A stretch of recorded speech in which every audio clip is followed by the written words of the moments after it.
Welcome to Marketing Rebels Breaking Business Barriers. You've joined us for a special series called Marketing Momentum for Mental Health. And we have Anja here today, and she's going to tell us a little bit about herself, why this topic matters to her, and why it should matter to you.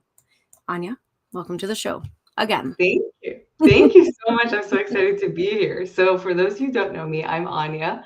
I work with strategy and everything around like how to connect strategy to make it more fun. But I'm also a big fan of like how to do that to function the best way possible as entrepreneurs and therefore mental health. I think as entrepreneurs or even as humans, there's a lot of things that are needs to be intertwined in our life for us to work, but as entrepreneurs there's even more because we have uncertainty and pressure of doing different things and maybe different levels of stress than if you were to have another type of job.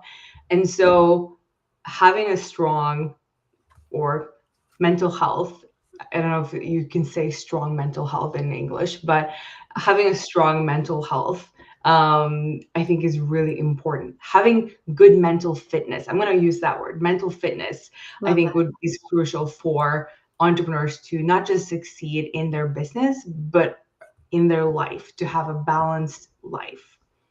That's perfect. And actually, I don't think people have I heard strong mental health. Sure, I think I've heard that, and I think that just thematically it definitely makes sense. I more often I would say that I've heard resilience, mental Yeah. mental health resilience, right? I think that's reasonably synonymous with having strong mental health. um and what I love about that is that implication that you can work at it. Mm, You yeah. can build it. Previous to press and play here, what we're talking about, going to a personal trainer and building your muscles. You're a personal trainer yourself, and I know that my muscles are hurting today, Yeah. but I also know that they're building. They're stronger every day. I can feel myself like having a bit more pep in my step. And so what we're saying here is that you can do the same thing with your mental health. Yes. And I think that's why I love the word mental fitness so well, like with mental health, because it is it's a skill set. It's not something that you just, some are born with it and some are not. I think some pick it up more in their childhood, like some are just more taught as they grow up, either by family or friends or, with school or the right teacher, like some of that is random, but I think all of us can be taught resilience or strong mental health, and I think it enhances in terms of, I think in the online industry we talk a lot about, mindset, but I think mental health is a type of mindset too, but we need to differentiate them a little bit because mental health is something that is, I would say, more profound on like the whole body, but mindset is how you think.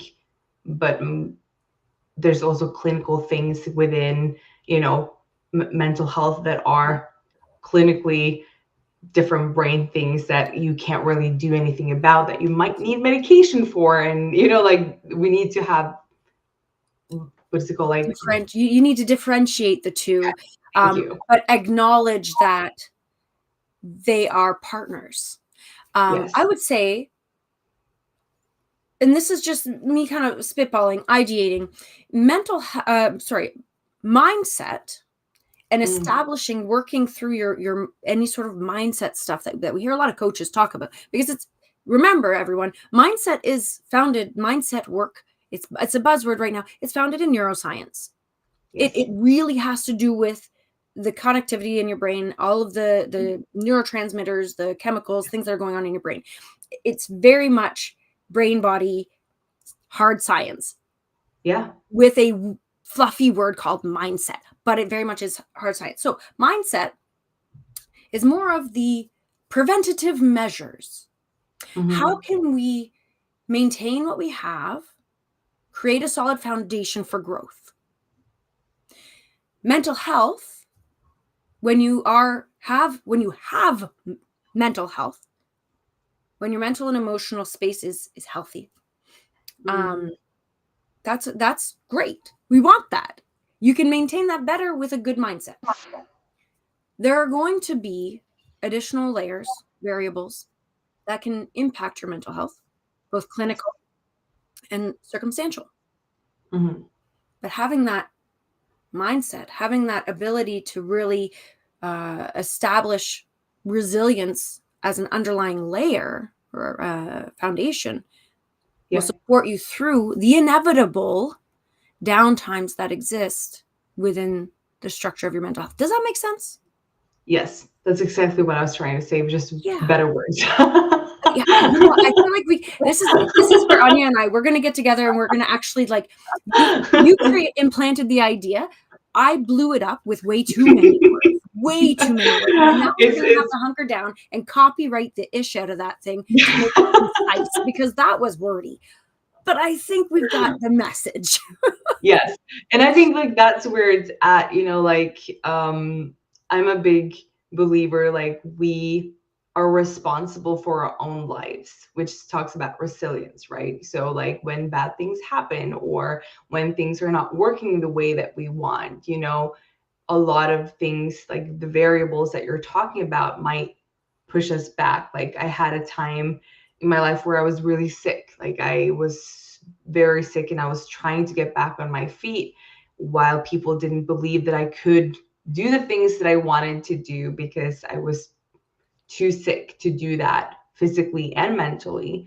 But then I think because of the decision and the moving and the resilience in deciding, well, that's what I want to do, brought me into a space of like, even if sometimes it went a bit overboard, and so the balance of my life was off, right? So I had to take a break and do a little breather and rest before I could continue. It still allowed me to come way past what others believed I could ever achieve, and what they thought my life would look like at this point. And I think that's where people kind of miss out, like how much your decision and your like what you decide on what you can do has an impact on the rest of your mindset, or the rest of your mental health too. Because if you allow yourself to constantly, it's kind of like the way that I usually look at it is like when when if you've never done a squat, like you've never done a squat, you're probably going to be very stiff. You're not going to be able to go very far down. Your feet are going to be wobbly. You're going to struggle with balance, and it's going to be hard keeping the weight on your shoulders and so forth, right? But the more you do it, what you're actually doing is not just building muscle, but you're teaching your body to send the right messages from your brain through the neurons into your muscles to act in the way that your body is. And then your muscles are working on making you more mobile and more flexible to adapt to the situation. So mental health is kind of the same, right? When you decide on, okay, I want to do this in this way, or I want to live my life a certain way, and you're kind of doing the hard work, maybe not as fast as you want to because you're not able to for some reason, like a variable, like either some sickness or whatever that might be for you, you're still able to move forward, and you're still teaching your brain. You're kind of paving the way. You're changing the highway to go from, okay, I'm going to go 80 miles per hour this way, to starting to build like a dirt road, to then put up like the pavement and then put up the lights. Like you're kind of slowly building and slowly moving the traffic over to that space. And that doesn't happen overnight. That's like a slow progress. But when you're doing it, you're also going to start seeing change in what's happening, not just in your mindset, but in like how it affects your mental health in other areas too, if that makes sense. Absolutely. And there are a few things that I want to pull from that. One thing that you said right early on is taking responsibility for I think you said taking responsibility for the things around you, your circumstances. Now, I just want to clarify because I know you and I know kind of where you're coming from. We're not saying like You don't need to take fault for the things that are happening around you, but rather take responsibility for how you respond to them. Yes. Yes, It that's is what not I your responsibility. It's not your fault that you become sick, or that you've uh, fallen out of shape, or that you've burnt out. It's not your fault. There's no, I actually recently had a conversation with my family about this.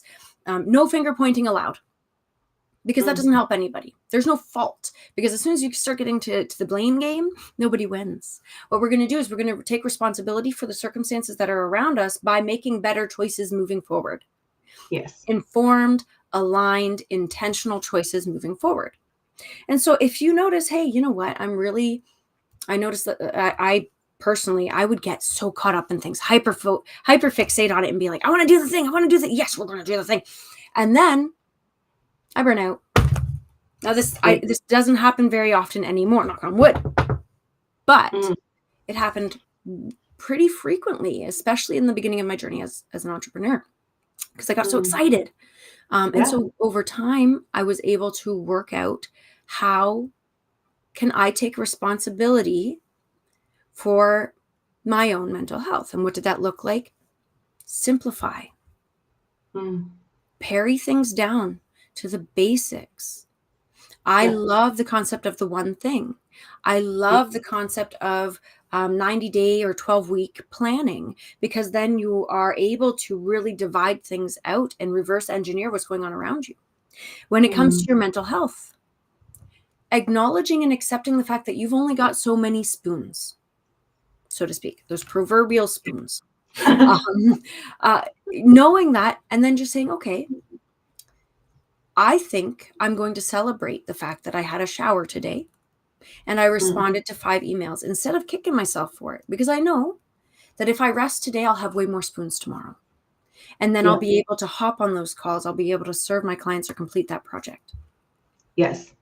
And I think that's something that we don't like, you don't see that a lot in the online space. Like we don't see people taking responsibility for showing up how they need to show up for themselves, not what they feel like is expected from everything they see around them, because there's a big difference, right? So like sometimes, like I remember having this conversation with one of my dear friends, she's also an entrepreneur, and I was, because I've been working on this project with like this big strategy thing. So like my brain was like on fire, go, go, go. And she was not in that space. So we were kind of on opposites. And like my brain was like, yes, I'm gonna do this. Like I was in high energy that day, like getting things done.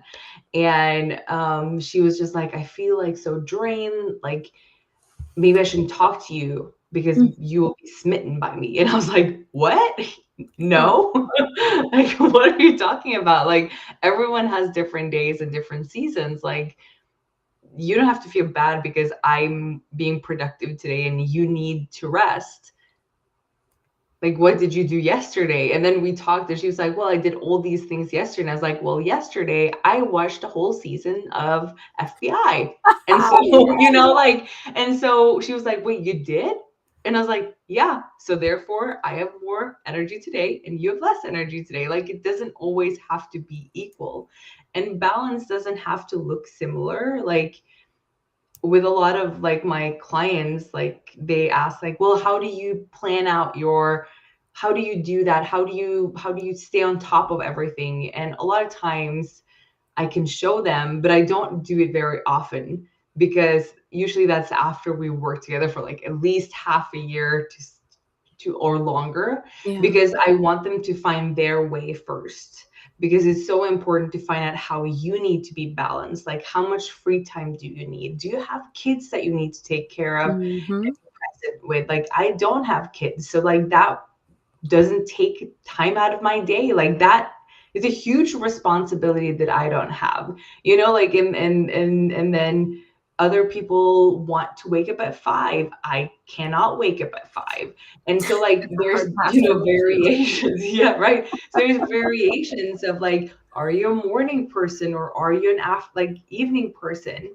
And allowing yourself the same grace to show up as yourself, Because I think when mental health or illnesses happen, it's when we've operated outside of our operating system.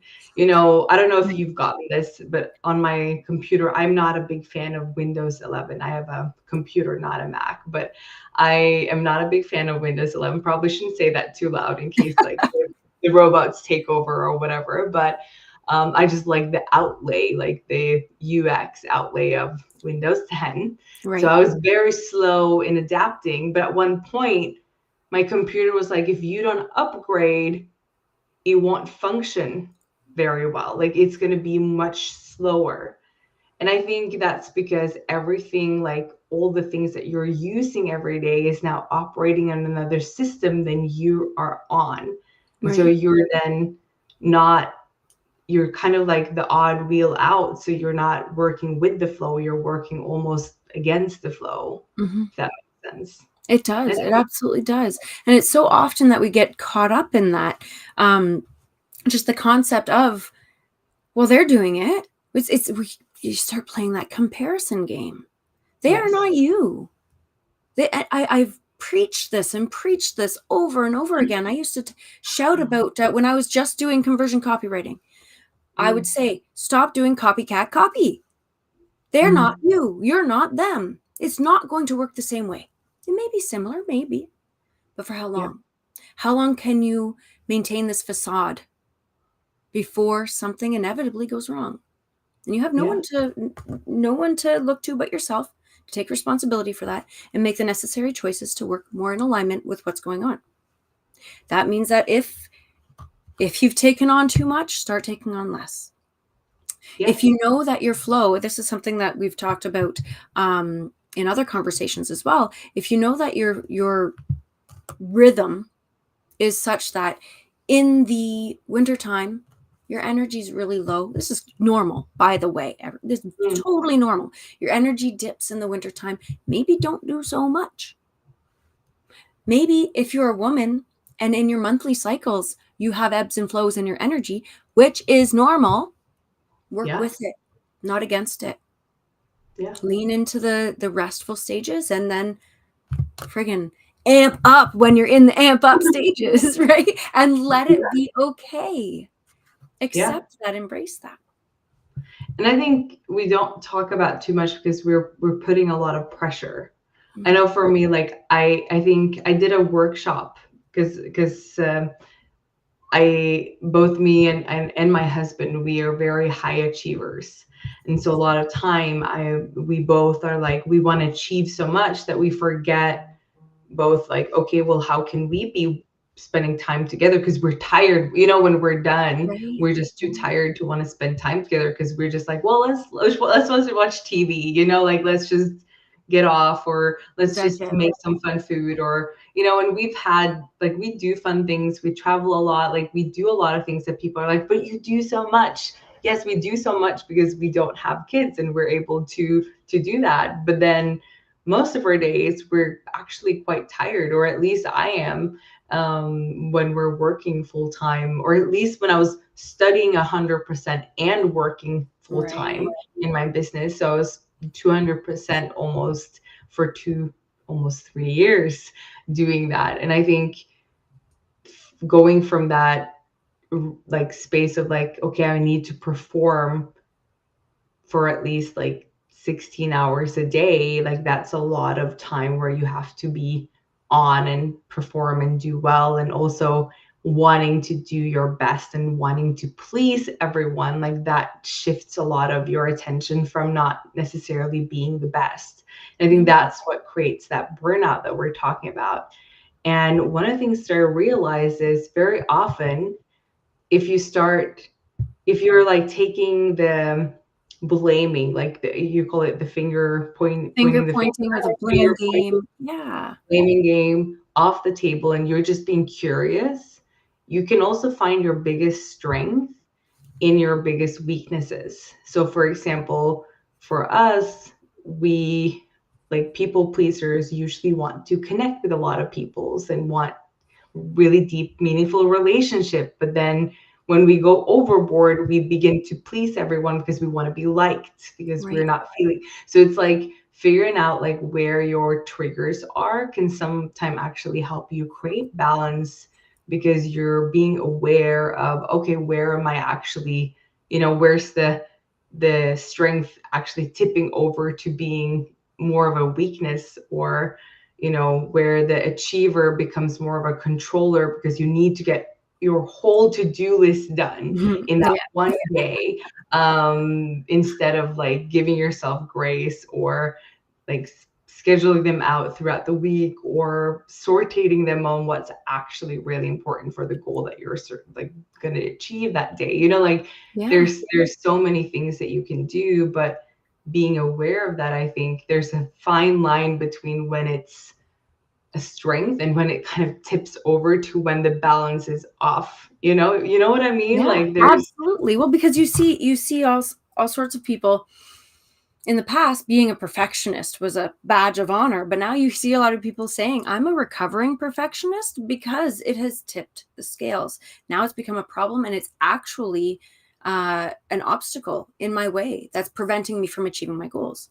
Now, yeah. I just want to rewind the clock a little bit, because you mentioned something that I haven't quite dove into yet, and that is the relationship aspect of things, Mm, right? Because a lot of people forget almost, and I know that sounds bad, but it's true. We just there's actually a song Andy Grammer sings called Fresh Eyes, and he says something like, it's just normal that the things that are in your world all the time, you just get used to it, and it becomes not as fancy, and doesn't catch your eye as much until, yeah.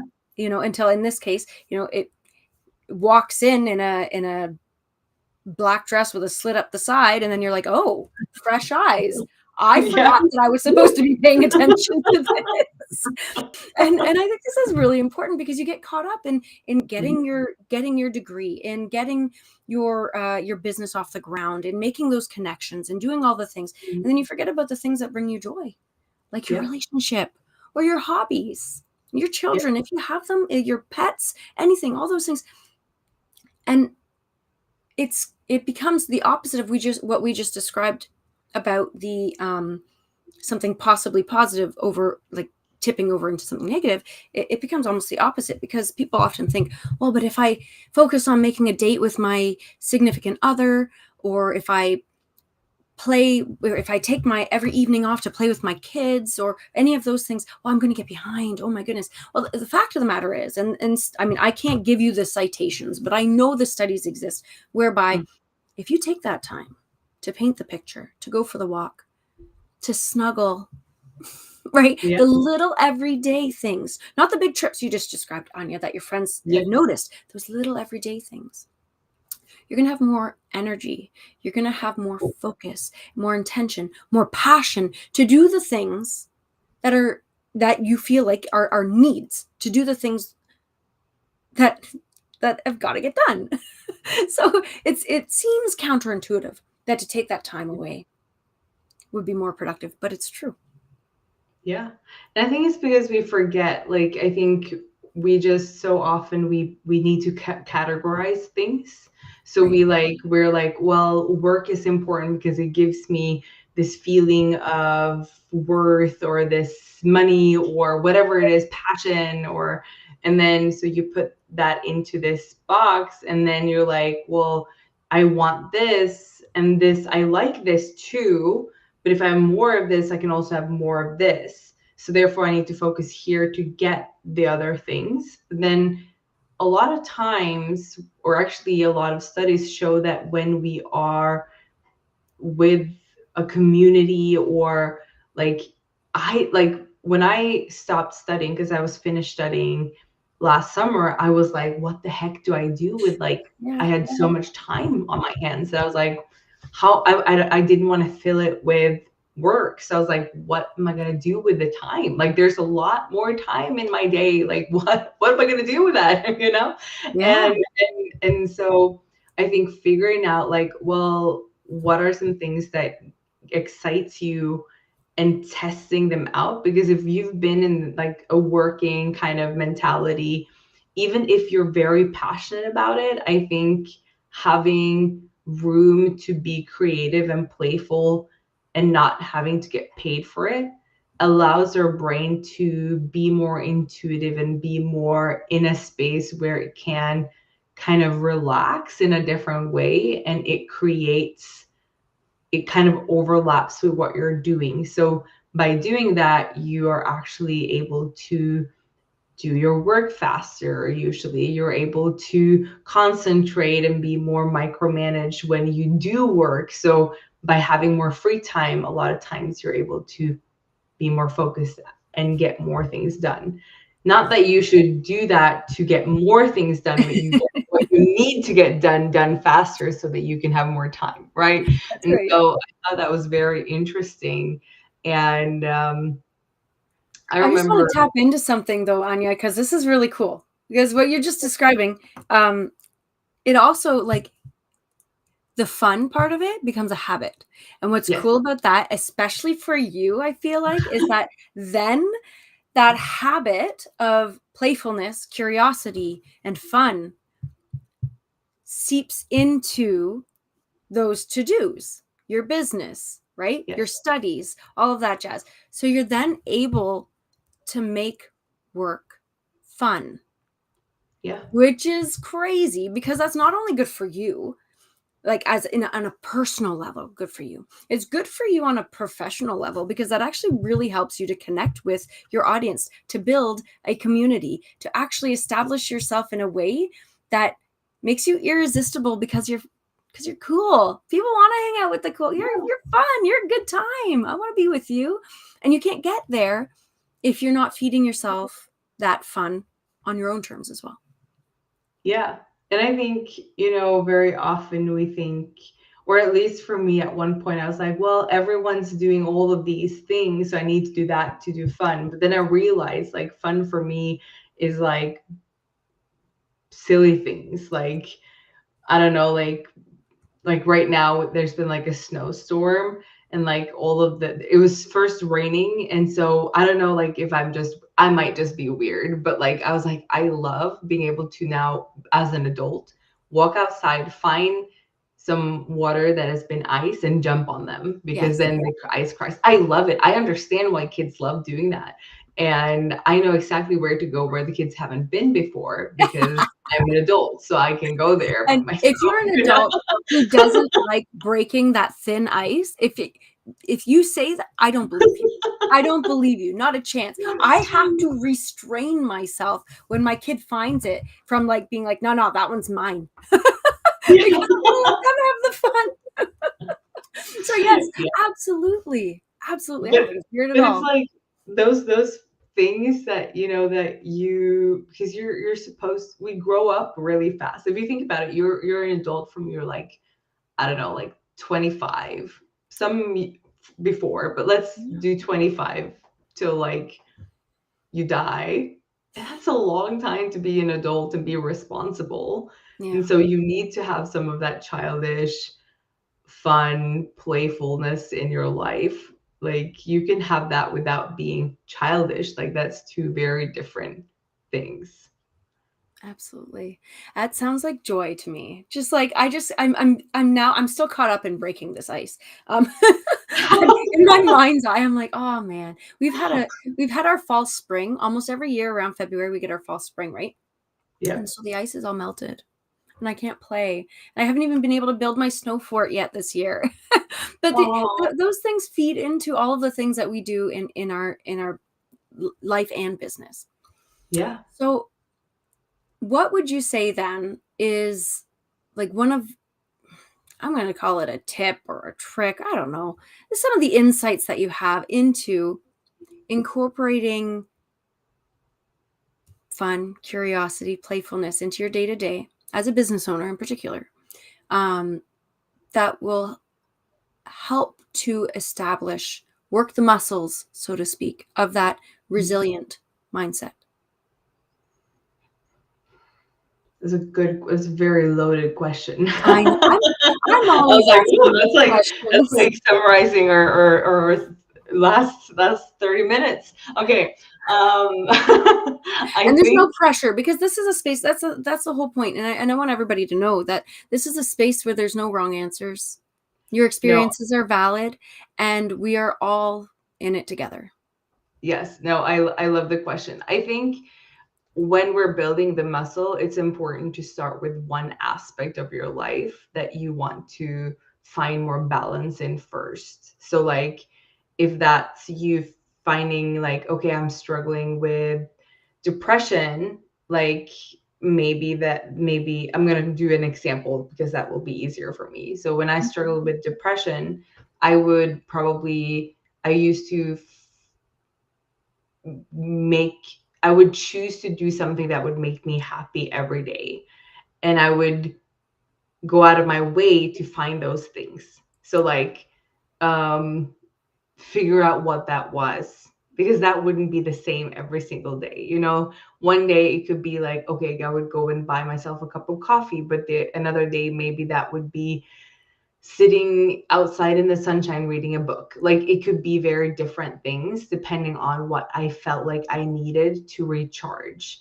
So I Right. think depending on what you need, figure out what would be something that would kind of create that feeling that you're missing or wanting, and then practice the listening muscle, like how we're talking about the squat would be like, how are you telling your brain how to bend down, would be what are you telling your brain to go and do when you're feeling those things, so, You're like, if forming a you are, habit. So yeah, we're for me. going, and this is something I love this because this is, if you haven't read this, read Atomic Habits, all those listening, Yeah, because that's a good.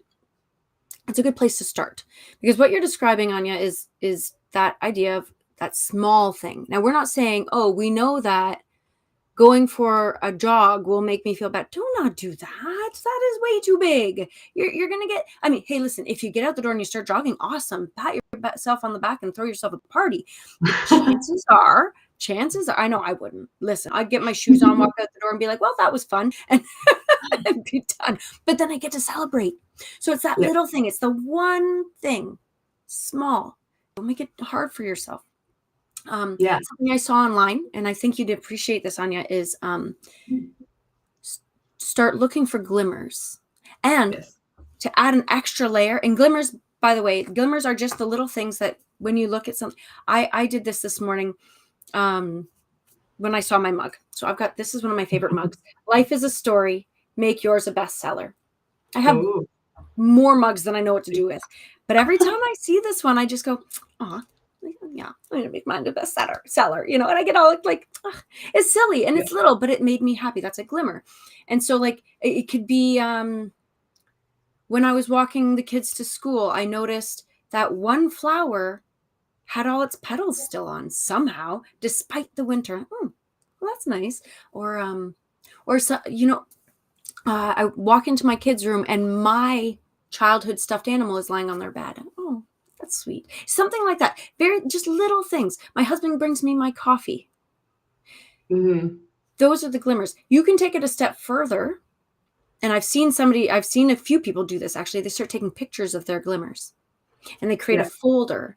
And then they just got, and you might go back to that folder and be like, I do not know why I took a picture of that worm on the ground, but I know that at one point in time, it brought me joy.